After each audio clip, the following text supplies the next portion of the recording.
Next up, a particle system, a swarm of fish. Now, under Simulate, you can find particles, and basically it's all these forces which have influence on these particles, but the first thing you need is an emitter, and it doesn't show anything. Let's make this fish invisible. And you see these white dots here, those are particles. If I just start playing, you see particles basically with a standard speed, and they're created and eventually they're going to die. Now, main thing with the particle system is that you have the number of particles that is emitted per second. Let's turn this down to 3 because we don't need that many fish. Visibility, you can actually animate how many particles you will see over the course of time. This is the emission time, so the first 5 seconds it's going to emit particles. Let's put this down to 80. And the lifetime, let's keep it at 500 frames. So after 500 frames, the particles are just going to pop away. They're going to die. And here you see the speed. Now, I got my cinema set for a previous project in millimeters, which makes this a huge number, but it's actually not that much. So let's put this up to 8,500.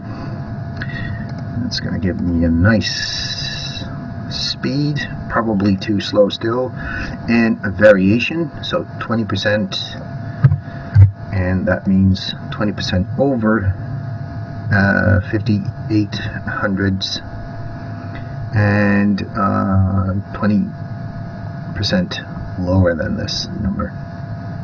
Rotation, we don't need to do anything about it. Scale, just ignore it. It's going to have to show particles because I want to have fish instead of white little lines, and make it tangential. Then it's going to follow the z-axis even if we put in forces, which is nice. Now this emitter is really small because if I pop up the fish again, it completely disappears. So I have to go to the emitter and make this over the X, make this huge. That's really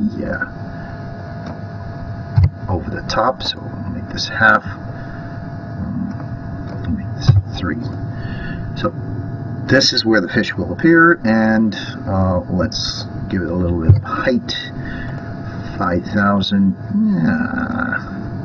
10,000. So this is actually the window where the fish are going to come out of, and I can show you because it's, if I put the fish in, it's going to make this into a wireframe object. Don't know why. Oh, okay. I had it still selected. So what I'm getting now is this. Get all these fish, and they're swimming, and I could have improved on the animation of that. And actually, the school is out pretty quickly. Maybe I should put this back on 125. You can see you can fiddle around with these parameters all you like this. The movement is over the top, but for now I don't care. I can go back and replace the particle of the fish with a different animation. It doesn't matter. So that's how it works. If you, for instance, make the variation of the speed greater, then fish are going to go faster or slower, 40% of 8,500.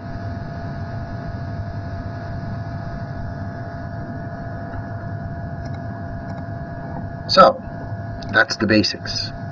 And if you slide the emitter outside of your viewport, and it's going to look like they're swimming into the shot.